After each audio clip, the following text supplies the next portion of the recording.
Bienvenue à tous et à toutes à cette présentation du rapport annuel de la Corporation de développement économique de Victoriaville et sa région, le rapport annuel de l'année 2020.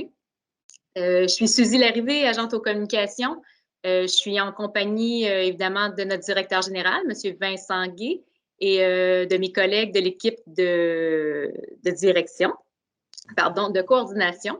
Et je tiens également à souligner la présence de M. André Bellavance, président de la CDEVR et maire de Victoriaville, et M. Alain Saint-Pierre, qui est préfet de la MRC d'Arthabasca et maire de Saint-Albert. Donc, aujourd'hui, on vous présente le rapport d'une année qui a été, ma foi, peu banale. Mes collègues auront l'occasion de vous présenter quelques faits saillants de l'année dans chacun de leurs secteurs. Puis après, on aura une période de questions.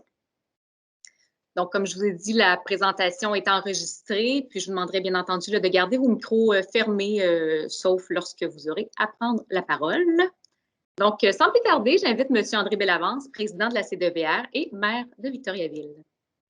Merci beaucoup. Bonjour tout le monde. Ça me fait vraiment plaisir d'être ici aujourd'hui. C'est toujours un moment exaltant de présenter un rapport annuel. L'année, comme tu viens de le dire, Suzy, a été particulière. Au nom des membres du conseil d'administration, j'ai donc le plaisir de participer à la présentation de ce rapport annuel 2020 de la CDEVR. Évidemment, chaque rapport annuel met de l'avant ses éléments de fierté. Le rapport annuel 2020 n'y fait pas exception, mais évidemment, il a un cachet bien particulier en raison de l'année que nous avons vécue. En effet, l'année 2020 a démontré la capacité de l'équipe de la CDEVR de se serrer les coudes et de soutenir encore plus nos entreprises. L'histoire que nous vous partageons aujourd'hui débute en janvier 2020. Le conseil d'administration adoptait à ce moment un plan de travail proposé par l'équipe de la CDEVR. Chacun des secteurs souhaitait poursuivre des objectifs ambitieux visant à assurer un développement économique harmonieux de notre belle région. Cependant, tout le monde a été bouleversé, quand je dis tout le monde, c'est tout le monde, par une pandémie. Il fut impératif à ce moment-là de se repositionner pour soutenir notre économie locale et régionale. Animé par le désir de poursuivre le développement économique de notre région, le conseil d'administration s'est donc repositionné, comme je l'ai dit, avec l'arrivée de la pandémie pour soutenir l'économie qui a vécu son lot d'écueils et de ralentissements. La CDEVR a administré les différents programmes d'aide gouvernementaux, soit le programme d'aide d'urgence aux petites et moyennes entreprises, aide aux entreprises en région en alerte maximale, et qui fait partie du même programme, et toute la panoplie d'aides aussi qui était disponible à part des divers paliers de gouvernement. La collaboration qui caractérise si bien notre région a été profitable pour arrimer les différents programmes visant à soutenir les entreprises. Au terme de cette année 2020, près de 2,3 millions de dollars en subventions ont ainsi été accordés aux entreprises par la corporation au nom du gouvernement et par l'entremise de la MRC également, qui est mandataire de la CDEVR. L'équipe s'est mobilisée et s'est mise en mode action.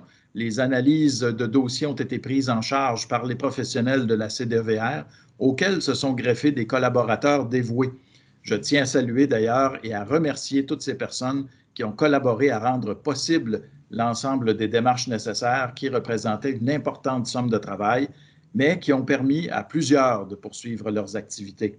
La priorité a toujours été de bien orienter les entreprises vers les bons programmes, que ce soit ceux d'Ottawa ou ceux de Québec. En cours d'année 2020, l'équipe de la CDEVR a réussi à composer avec la nouvelle réalité et a mis en œuvre de nombreux chantiers qui découlaient du plan de travail annuel. C'est donc, en plus du soutien économique, de nombreuses actions de développement qui ont permis à nos entreprises et à notre région de se positionner avantageusement en dépit des circonstances. En terminant, ce rapport annuel permet de mettre en valeur l'ampleur du travail réalisé par notre équipe au profit du développement régional. Des exemples concrets vous seront présentés dans quelques instants par les membres de cette équipe. Au nom du conseil d'administration, je peux affirmer sans l'ombre d'un doute que nous avons été impressionnés par la résilience dont ont su faire preuve les gens d'affaires de Victoriaville et de sa région. Vous méritez notre respect. Merci à tous pour votre excellente collaboration et j'ai bien hâte d'entendre les faits saillants de la part de notre équipe. Maintenant, je laisserai la parole à M. Alain Saint-Pierre, qui est préfet de la MRC d'Arthabasca et maire de Saint-Albert. Merci beaucoup, Suzy. Bonjour tout le monde. Également très heureux d'être avec vous cet après-midi. Naturellement, on aurait préféré de le faire en présentiel, mais je suis contre les dodos. À un moment donné, ça va arriver. Alors, à vous tous, bonjour. En 2020, le monde a été frappé de plein fouet par la pandémie. La MRC d'Arthabasca n'y a pas fait exception et les temps furent difficiles pour plusieurs entrepreneurs de la région. Les différents champs d'expertise de la CLUEVR ont été largement sollicités, que ce soit pour les industries, les commerces, les entreprises de services, le milieu agricole, le tourisme et l'équipe du développement durable. 2020 a emporté son lot de défis. L'adversité peut être source de créativité. Un vaste élan de solidarité a pu être observé, notamment par l'achat local et les nombreuses initiatives visant à soutenir nos entreprises qui ont dû se réinventer dans leur offre de services, adaptant leur façon de travailler à une nouvelle réalité.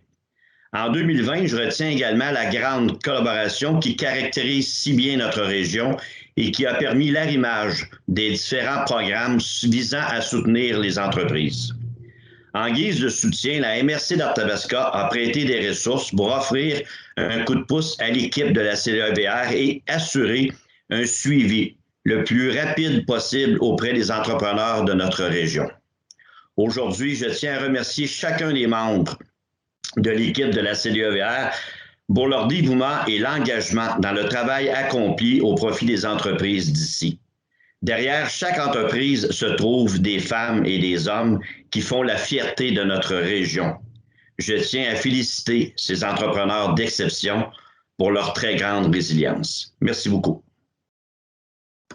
Merci, M. Saint-Pierre. Maintenant, je passe le micro à Vincent Guay, notre directeur général.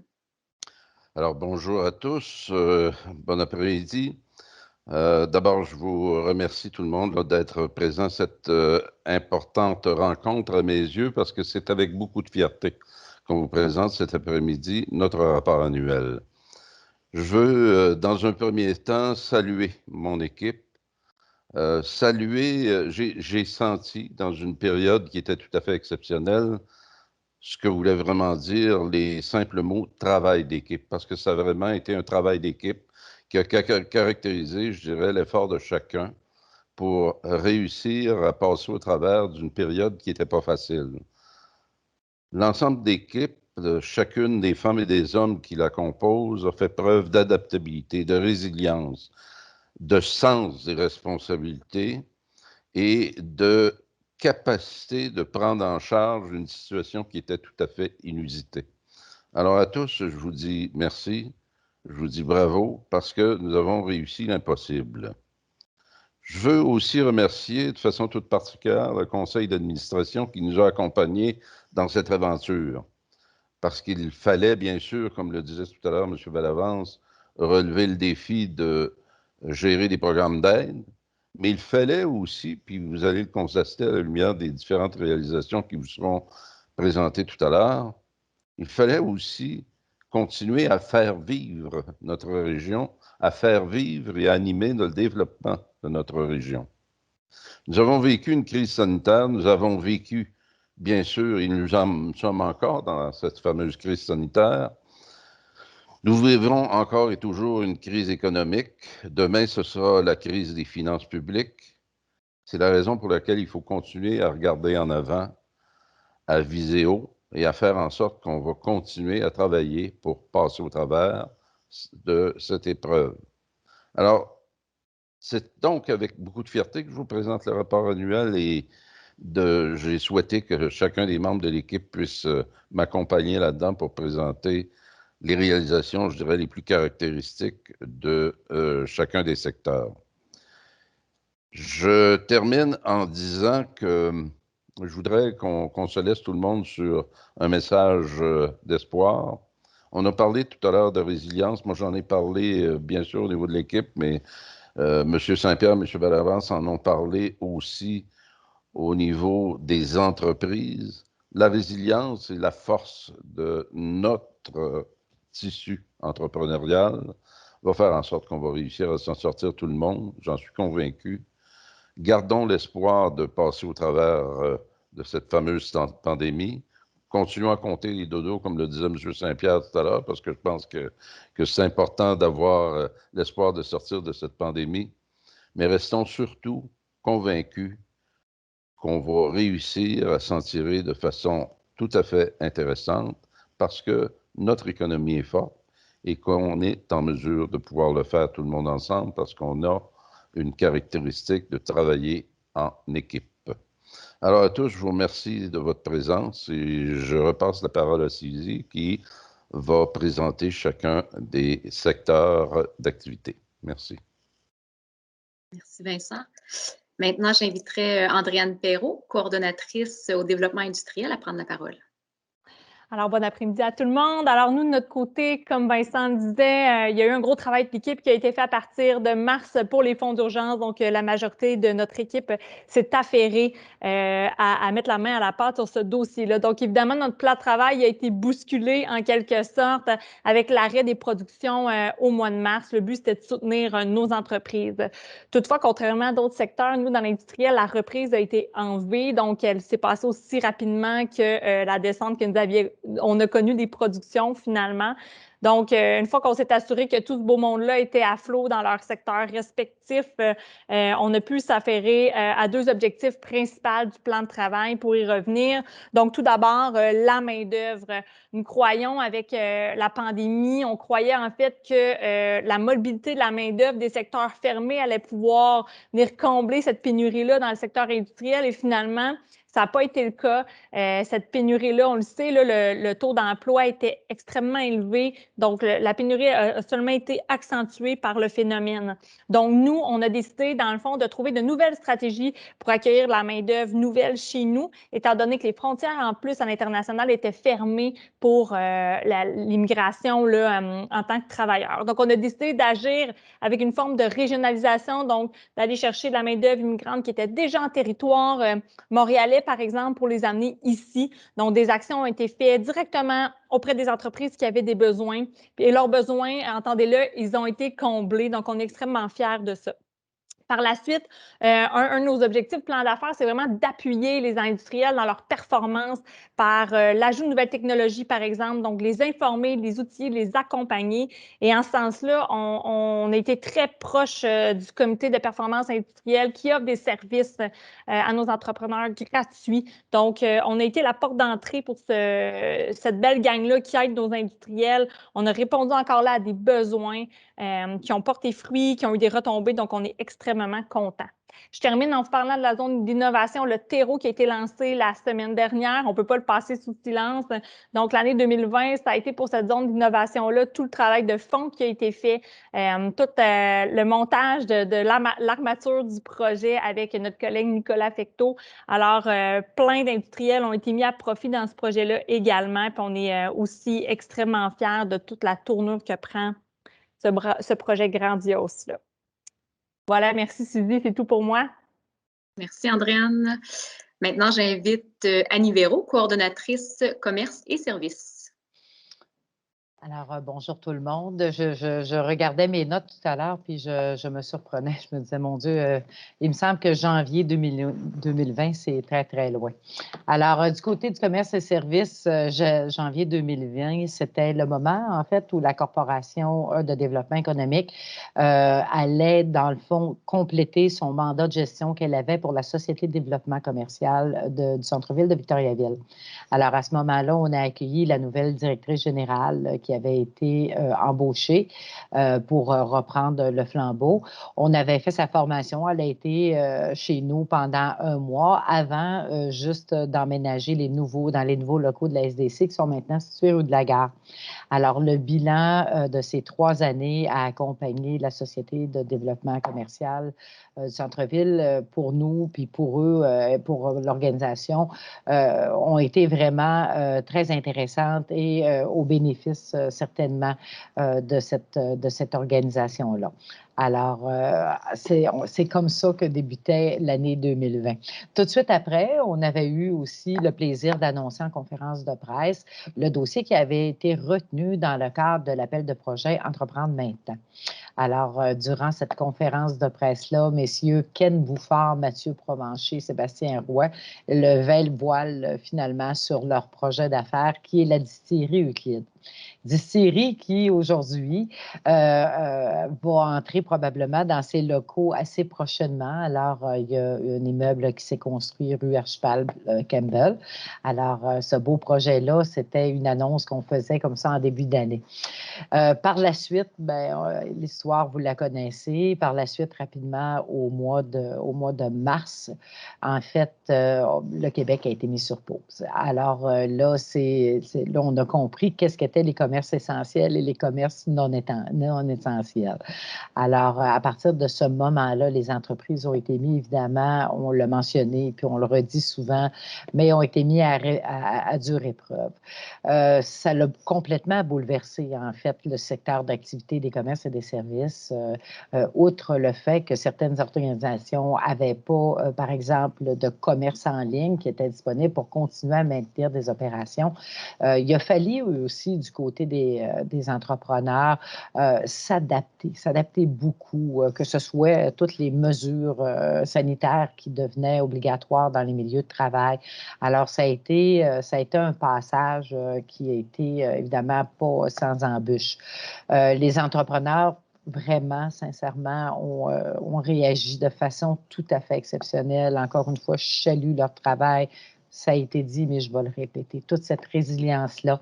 Ils ont mis tellement d'énergie à être capables rapidement de recourir à de l'aide, savoir quel programme, parce que les programmes, évidemment, arrivaient les uns après les autres, étaient annoncés. Il fallait être capable de comprendre où je dois m'adresser. Alors, évidemment, on a eu à en accompagner plusieurs. Ils ont travaillé à la relance de leurs activités qui se sont repris un peu plus tard pour finalement se refermer à nouveau. Alors, cette année-là a été toute particulière. De notre côté, évidemment, il y a eu énormément de demandes de notre côté. Habituellement, bon an, mal an, on accompagne environ une cinquantaine d'entreprises, un peu plus de 50 chez nous, dans le secteur des commerces et des services, pour toutes sortes de besoins, du financement, de la rédaction de plans d'affaires, recherche de partenariats. On veut un local où s'établir. Cette année, c'est 102 accompagnements. Et là, je ne parle pas de l'accompagnement qu'on a fait dans les programmes d'aide pour le fonds d'urgence, par exemple. Alors, il faut savoir que dans le programme d'aide pour le fonds d'urgence, c'est plus de 80% des dossiers qui ont été déposés, qui ont été demandés, qui venaient du secteur des commerces et des services. Alors, c'était une année dans laquelle il y a eu énormément à faire pour accompagner les gens d'affaires. Évidemment, ils ont mis en place, les entrepreneurs ont mis en place, des nouvelles façons de faire. Ils ont revu leur plan d'affaires. Et là, des projets de vente en ligne. Vente en ligne sur Facebook, vente en ligne sur évidemment, des plateformes, des vitrines, par exemple, comme le panier bleu. On a vu arriver la livraison de produits à la maison, la cueillette en magasin, de la vente sur rendez-vous. Alors, planifier, offrir aux clients de venir à telle heure pour qu'il y ait moins de gens autour, pour que ce soit sécuritaire pour eux. Alors, il y a eu toutes sortes de choses qui ont été mises en place là, pour assurer la continuité des opérations au fil des mois. De notre côté, évidemment, on a été là au quotidien. Notre rôle en a été un, évidemment, de vulgarisation de tous les programmes qui existaient. Notre rôle était aussi d'aller chercher l'information. Alors, dans la dernière année, comme jamais auparavant, on a eu des occasions de collaboration, de création de liens solides avec tous les acteurs du milieu. Puis, s'il y a une chose qui a marqué cette année-là, je pense que c'est aussi ça. C'est à quel point les gens ont travaillé ensemble. Alors, je me rappelle les journées qu'on avait où on avait des rencontres sur des comités locaux, régionaux, puis parfois provinciales aussi, où on allait chercher l'information de ce qui allait être annoncé, puis qu'on essayait de tenter de communiquer avec les entreprises pour leur dire, bien là, ça s'en vient, il y aura ça. Alors, tout ça a marqué beaucoup cette année-là. Les comités de travail, les formations, les webinaires, ça nous a permis de suivre ce qui se passait dans le marché en temps réel, de voir les directions que prenait l'État aussi par rapport au contexte. Alors, il y a eu des solutions qui ont été porteuses, évidemment. Puis tantôt, on parlait d'achat local. Oui, ça a été quelque chose qui a été très soutenant pour le milieu et dans lequel le consommateur a aussi emboîté le pas pour soutenir et faire en sorte que l'économie locale puisse tout de même garder son dynamisme. Alors, on a vu de la mutualisation de services, des coopérations, mutualisation de ressources. Alors, c'est vraiment une année qui est sous le signe de la collaboration, de la création des liens et du renouvellement des modèles qui étaient existants. En terminant, j'aimerais aussi parler de la fin de l'année parce que, en fait, à partir de la deuxième moitié de l'année, il y a eu des comités qui ont été mis sur pied dans lesquels on a demandé à des acteurs locaux, à des entrepreneurs de venir discuter avec nous de la relance, de la probable relance qu'on voulait voir apparaître, bien entendu. Alors, je ne peux pas terminer sans souligner, évidemment, le travail, notamment de Mme Geneviève Thibault, qui est membre du CA de la Corporation de développement économique et qui avait pris le leadership de ce comité-là, alors à la tête de ce comité-là.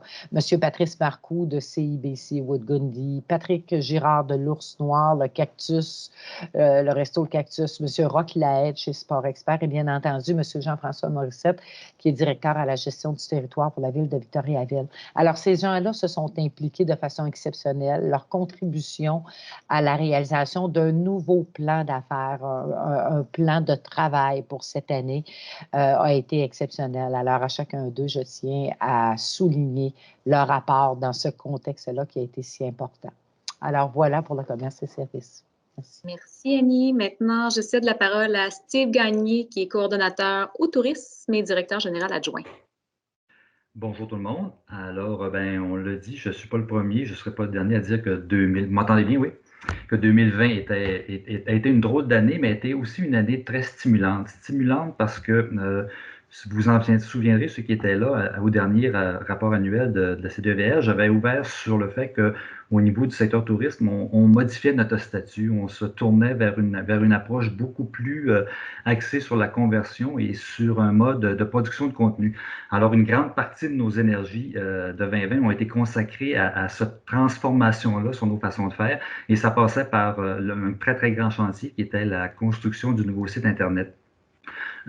Construction qui est en voie d'être terminée là, au courant de cette année. Ça a vraiment été un immense apprentissage et une réappropriation de savoir-faire qu'on n'avait jamais vraiment développé à l'interne.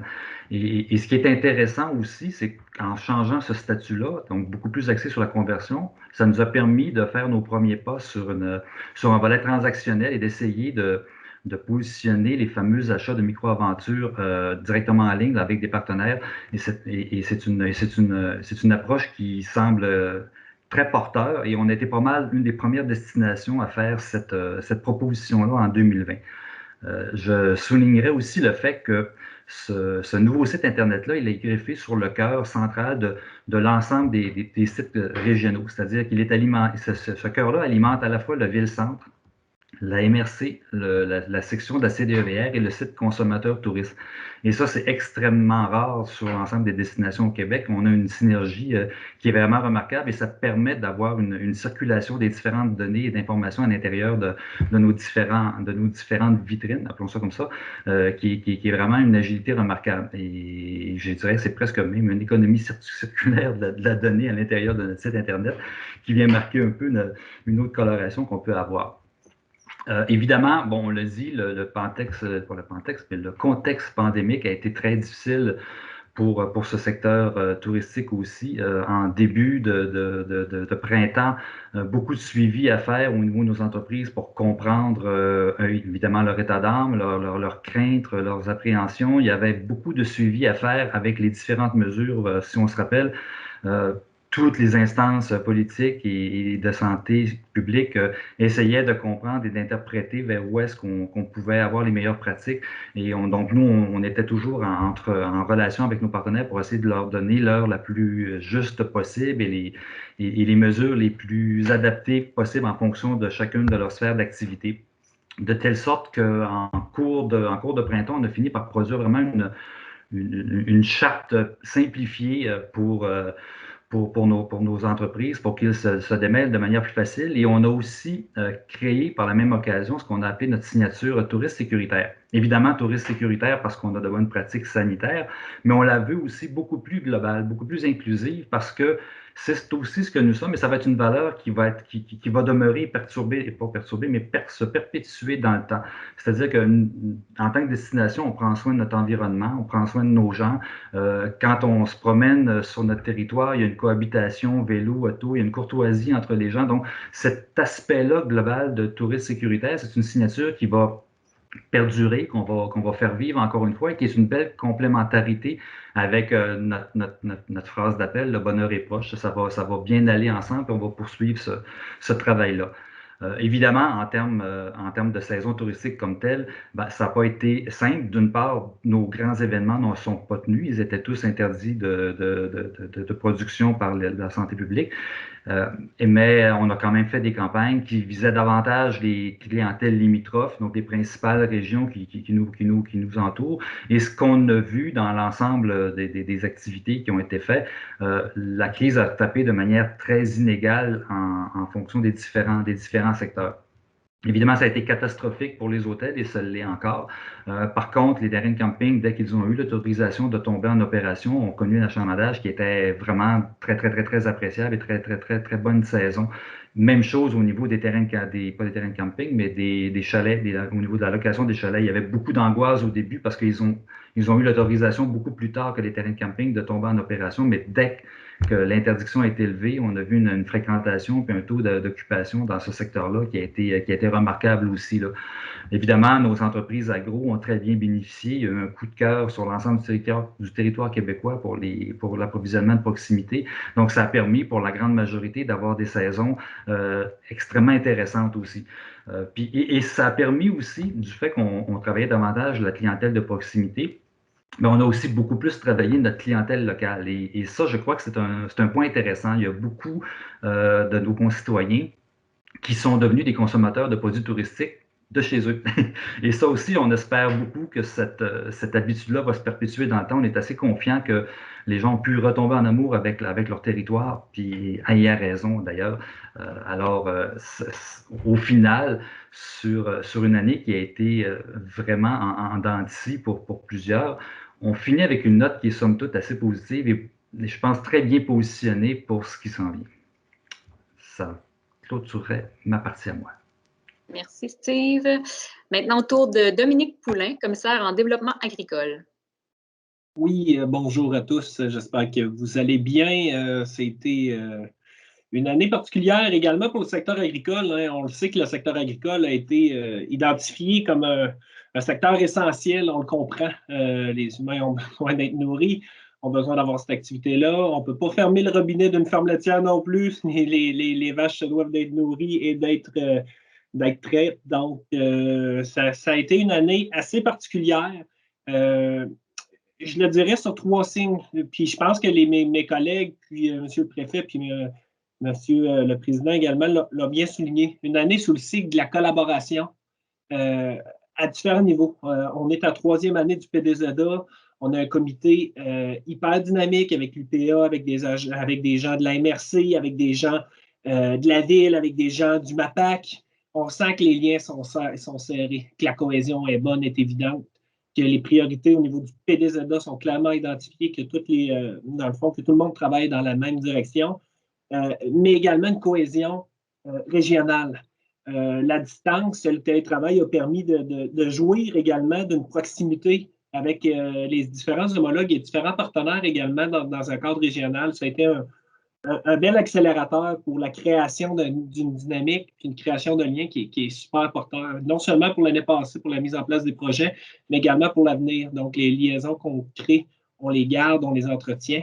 Puis, c'est quelque chose qui est hyper important de la façon de travailler, la façon de travailler le développement économique. Un des projets qui on parle de collaboration, c'est la naissance, la première année d'Arta Récolte, qui est justement le fruit de collaboration partenaire des producteurs agricoles, collaboration des entreprises de transformation, sécurité alimentaire. Donc, on l'a lancé avec les saines habitudes de vie, avec le CIUS également. On a lancé un beau projet porteur pour la région. Arta Récolte, on a une année extraordinaire. On parle de 13 tonnes de produits récupérés qui auraient été perdus dans les champs des producteurs. Il y a eu un beau retour pour les producteurs, une belle participation. Bénévole cueilleur, je dis bénévole, il y a eu un retour, mais il était présent. On a senti un engouement, une présence, puis également les entreprises de transformation qui recueillaient les fruits qu'ils travaillaient puis qui retournaient en sécurité alimentaire. Ça, c'est un projet qui est hyper porteur pour l'avenir. Un beau projet. On parle de développement durable, on parle de cohésion, on parle de faire les choses autrement. Je pense que c'est un beau projet qui parle de collaboration puis qui parle on se parle, on lève des beaux projets puis qui nourrit tout le monde. Steve puis Annie, au niveau touristique et commercial, ont parlé également de l'achat local. L'achat local, pour moi, cette année, ça a testé la résilience des producteurs. Résilience, il y avait au niveau des restaurants, il y a eu des fermetures, il y avait certains qui allaient directement avec les restaurants et ont été résilients, innovateurs. On a une richesse de producteurs agro dans la région, une richesse, une diversité incroyable. Puis ça sent dans le dynamisme. Ça sent, la population est au rendez-vous, est intéressée. On a une année tout de même intéressante de ce côté-là, justement parce qu'ils ont appris à leur découvrir. Les gens ont adapté leur offre aussi. Cette année, projet particulier qui a eu lieu au niveau régional, on a lancé la marque Centre du Québec Boutaisie, relancé la marque en épicerie. Donc, on parle de 37 producteurs à travers le centre du Québec dans 11 épiceries. Ici, c'était IGA Martin qui a participé, IGA des Rochers à Warwick et Provigo à Victoriaville qui ont participé, qui ont mis de l'avant les produits locaux. Donc, on parle d'identifier, on parle de faire connaître. Ça a été un beau produit, un beau projet qui a eu lieu cette année. On travaille également un projet régional qui était au Fonds d'appui au rayonnement des régions, anciennement parlé, mais c'est un projet qui va mettre de l'avant les boutiques en ligne régionaux, mettre de l'avant également ce qu'on a local, qu'on parle de Montmarché. Ce qu'on veut, c'est rendre ça accessible, outiller les producteurs à faciliter. Donc ça a été mis en place. On va voir le déploiement cette année, mais ça a été quand même un travail de longue haleine de structure régionale qui a été fait. Je parle également du 3e année de rendez-vous gourmand. Cette année, la CNVR a été mandatée pour déployer ça. Un beau projet qu'on enracine dans le territoire, qu'on enracine au centre-ville de Victoriaville. Une occasion unique pour la MRC d'Arthabasca puis pour les consommateurs de rencontrer les producteurs agricoles, de venir les rencontrer, discuter de leurs produits, discuter de leur façon de faire. Je pense que c'est quelque chose qu'il n'y avait pas. Puis les rendez-vous gourmands permettent ça en collaboration avec les marchés extérieurs, les autres au centre-ville. Donc ça, c'était super important de le travailler de la bonne façon. Puis également, un autre aspect que le plan de développement de la zone agricole, on a déployé cette année. Le PDZA, on l'a dit, il faut travailler la relève, travailler notre diversité. On a ce défi-là d'attirer, de travailler à se positionner également comme territoire. On a un beau potentiel, on a le contrefort appalachien, des plaines. On a la possibilité de déployer des entreprises d'envergure, mais de démarrer des petites entreprises aussi. Puis ça, c'était important de conserver nos fermes familiales. C'est un enjeu majeur. Puis entre ça, c'est la 3e année de l'Artère. Artère a continué son travail en contexte pandémique. Il y a eu un petit break, mais il y a quand même eu des beaux résultats dans la région. Un jumelage, on a 29 offres présentement, des aspirants agriculteurs intéressés. Mais ils ont travaillé au niveau de la communication. Super important l'Artère pour le transfert, pour perdurer un peu l'héritage qu'on a, le patrimoine agricole. Également, un projet qu'on a mis en branle cette année, un autre projet de collaboration, c'est notre projet de caractérisation des terres en friche. On parle de possibilités, d'aller chercher l'optimum de nos entreprises, de créer des opportunités. Ce projet-là, c'est ça. On va travailler cette année à travailler l'outil géomatique. Donc, géomatiquement, on va lever des opportunités pour la relève, lever des opportunités pour la dynamisation des fermes également existantes, créer des opportunités pour travailler collectivement des projets d'envergure. On parlait de zone d'innovation tantôt. Il y a des beaux liens à faire. Donc, c'était la première année. L'équipe de la ville de Victoriaville avec l'équipe de Géomatique ont fait un travail extraordinaire avec l'outil. Donc, on travaille cette année à cartographier ça pour 2021. Mais 2020, on a mis en place l'outil, on a mis en place une cohérence à travers ça.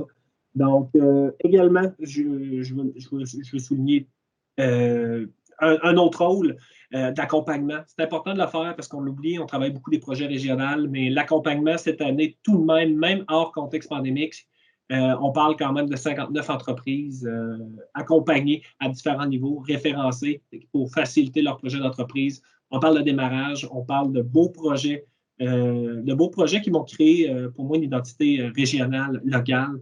Puis, c'est ça. Donc, fait le tour. Une belle dynamique, malgré la pandémie. Je pense que les producteurs ils se sont relevés les manches, ils ont travaillé ensemble. Puis, je pense que c'est la vision qu'il faut avoir pour la poursuite, pour le développement ensemble. Puis, je pense que c'est comme ça qu'on va y arriver. Donc, c'est tout. Merci, Dominique. Et maintenant, la dernière, mais non la moindre, Jacinthe Roy, qui a été notre collègue jusqu'en 2020 comme conseillère en développement durable, mais qui maintenant est plutôt une partenaire avec qui on collabore très étroitement. Donc, Jacinthe Roy, directrice générale de la Corporation du développement durable. Oui, bon après-midi. Donc, pour revenir un peu comme tous mes collègues ou confrères, je ne sais plus comment vous appeler, mais au début de la pandémie, je ne sais pas si vous vous rappelez, là, mais souvent, on entendait parler beaucoup du terme la relance durable, la relance verte. Donc, le message qui était véhiculé, c'est si on a à s'adapter présentement, aussi bien repenser nos façons de faire et pourquoi pas y intégrer le volet éco-responsable parce qu'on l'a entendu souvent, je le redis aussi, mais derrière la crise climatique, on a peut-être, avec la crise sanitaire, on a peut-être un avant-goût de la crise climatique aussi qui nous attend au cours des prochaines années et décennies. Encore ce matin, j'ai assisté à la diffusion d'un témoignage d'une entreprise manufacturière dans une autre région là, via un programme compétiteur d'Investissement Québec. Puis le président de l'organisation réaffirmait justement à quel point d'adopter des pratiques éco-responsables pour leur entreprise avait eu que des bienfaits à travers le temps, que ce soit travailler sur l'image positive d'une entreprise, des avantages pour le recrutement qui est quand même difficile depuis quelques années, mais aussi réduction de l'empreinte écologique, mais tout ça aussi en ayant une rentabilité accrue. Donc, toujours très intéressant d'avoir ces informations-là. Fait qu'aujourd'hui, après l'année 2020, tous les efforts déployés à la CDVR en termes de développement durable, je pense que force est de constater que justement, ce n'est pas mis de côté. On l'a vu à travers, évidemment, les différents secteurs. Le développement durable, c'est pas juste un secteur. On le voit, l'achat local, toutes les activités en lien d'économie circulaire dans les champs, tout ça, c'est très présent dans les activités de la CDVR. Mais je vais vous parler un peu plus là, de programmes là, plus précis dans ce domaine-là. Donc, nous, au niveau de la démarche des deux programmes qui existent là, depuis 2014, on a 7 nouvelles entreprises là, qui ont adhéré au programme, même durant la pandémie, donc pour adopter des pratiques d'affaires plus éco-responsables. Et on a aussi 8 organisations qui étaient déjà testées, qui ont renouvelé leur engagement. Le programme de la démarche des deux là, se fait toujours sur des cycles de 3 ans parce que les entreprises qui adhèrent renouvellent leur engagement et s'engagent toujours à poser de nouvelles actions liées au développement durable. Par rapport à l'écoparc industriel Daniel Godreau, il y a eu plusieurs développements aussi en 2020. D'abord, il y a eu la connexion de la piste cyclable entre l'écoparc et le réseau cyclable de la ville de Victoriaville. Puis, on a aussi accueilli 2 nouvelles entreprises dans l'écoparc, soit Plomberie 2000 et le complexe Victotech, qui est un condo industriel et qui lui-même a quelques occupants au sein de son bâtiment. Et puis, dernier point là, saillant au niveau du développement durable, je rappelle que Suzy l'a un peu mentionné, là, que la CDVR collabore de très près aux activités de la Corpo de développement durable, que particulièrement de 2016 à 2020, elle a eu le mandat de coordonner les activités de cette organisation-là. Aujourd'hui, la CDD a le vent un peu dans les voiles et pilote de plus en plus de projets liés au développement durable. Et un des projets qu'elle pilote et qu'elle déploie sur les territoires d'Arthabasca et de l'érable, c'est un service en économie circulaire pour les entreprises du territoire. Et c'est un projet auquel aussi est associé et dans lequel aussi la Corpo économique investit. Alors, ça fait le tour pour le topo DD. Merci, Jacinthe. Bon, donc c'est ce qui fait le tour également là, pour les faits saillants. On en serait à la période de questions. Je ne sais pas si M. Thibodeau, vous avez des questions? Vous m'entendez? Est-ce qu'on m'entend? Oui. Moi, je ne vous entends pas fort, mais... Presque pas, Claude. Je ne sais pas qu'est-ce qui se passe, mais on ne t'entend presque pas. Écoutez, je ne sais pas. Moi, mon micro a l'air d'être assez fort, puis mes volumes. En tout cas, je vais parler fort. C'est mieux. C'est mieux? OK, parfait. Ouais. On parle de 114 nouveaux emplois créés, 55 maintenus au cours de la dernière année. Mais la pandémie a fait perdre combien d'emplois? Puis on a-tu une idée du nombre d'entreprises qui, malheureusement, ont dû fermer leurs portes? On a eu des statistiques qui nous ont été livrées par Service Québec là, qui démontrent qu'on était déjà au plein emploi avant le 13 mars 2020. Alors, le plein emploi se situe à 4 ou à peu près. Chez nous, on était même en deçà de 1 semble-t-il. Alors, on était sans aucun problème quant à cette problématique de chômage là, qui sévit ailleurs. Il y a eu une baisse réelle qui serait située, semble-t-il, entre 16, 17 et 18 quelque part au milieu de l'été. Il y avait eu beaucoup d'entreprises là, qui sont devenues au ralenti. Et on se retrouve maintenant à avoir repris nos activités, ce qui est prévu pour l'année 2021 et 2022, là, parce que c'est ce qui se profile bientôt à l'horizon. C'est une reprise à peu près complète et entière de nos activités, avec encore, tout à l'heure, Andréane en parlait, là, encore et toujours des problématiques liées à la recherche de main-d'œuvre. Et c'est la raison pour laquelle, déjà là, on agit de façon proactive à ce chapitre. OK. Donc, la pandémie, vous le disiez tantôt, a accentué cette problématique-là. La relance qu'on anticipe, elle sera quoi? Forte, modérée, faible? Et si on a un problème de main-d'œuvre, comment on va tenter de pallier à ça? Ben, elle sera, à mon avis, saine, forte. Comment on va réussir à régler le problème de main-d'œuvre? On va continuer les efforts liés au recrutement. Alors, je vous rappelle qu'on faisait des activités déjà de recrutement international. Vous comprendrez que dans les circonstances les plus difficiles, quoique il y a encore de la main-d'œuvre internationale là, qui se profile pour différents postes là, qui sont disponibles chez nous comme ailleurs au Québec. On a différentes initiatives là, qui sont déjà explorées pour recruter. Alors, on va réussir à y arriver. Ça se fait, je dirais, dans l'accompagnement aussi des entreprises, parce que sans nommer d'entreprise de façon pointue, parce que ce ne serait pas correct pour la présente activité, mais il y en a qui nous ont interpellés pour quelques dizaines d'employés, puis il a fallu travailler avec eux, essayer de voir comment on pouvait les aider à solutionner ce problème-là. Donc, malgré le contexte difficile dont on est en train de sortir tranquillement, on a confiance, puis on entrevoit quand même les prochains mois de façon positive. Oui, puis... si tu permets, Vincent, il y a un bon indicateur, Claude, que tu suis régulièrement, évidemment, c'est le nombre de permis de construction. Si je regarde, il n'y a pas juste à Victoriaville, mais dans la région, on voit là, que les gens d'affaires, ils sont prêts, il y a une demande. C'est la même chose dans le secteur. C'est sûr qu'il y a des commerces pour qui ça a été extrêmement difficile, mais Annie peut le confirmer, mais il y a des gens qui sont sur la ligne de départ, tant du côté du commerce que du côté industriel, qui attendent encore certaines réponses là, pour des annonces, mais nous, on le sait là, qu'il y a de la demande. Là, et notre commissaire industriel, qui n'est pas avec nous aujourd'hui, Richard Croteau, et lui aussi est à la recherche de lieux. Là. Fait qu'il y a vraiment, si tu demandes si, à mon avis, la relance économique va être forte, Vincent a dit forte tantôt, moi je suis d'accord avec ça. Je suis convaincu qu'il y en a beaucoup qui sont sur la ligne de départ, puis on va avoir les résultats bientôt. Évidemment, il ne faut pas que cette pandémie-là perdure au-delà de ce qu'on pense, là, que, comme le premier ministre a dit tout le temps, on voit la lumière au bout du tunnel. Là. Il va falloir que ça finisse un jour. J'ajouterais aussi là-dessus, c'est que on a assisté aussi à des mouvements de personnel et à des activités visant la requalification de la main-d'œuvre. Je m'explique. de plus en plus, on réalise à quel point l'ensemble des outils technologiques sont puissants et vont nous aider dans cette relève, dans cette reprise économique. Alors, par exemple, tout à l'heure, Annie nous disait à quel point le secteur du commerce et du service a été largement et largement éprouvé, là, à raison de 8 sur 10. Là.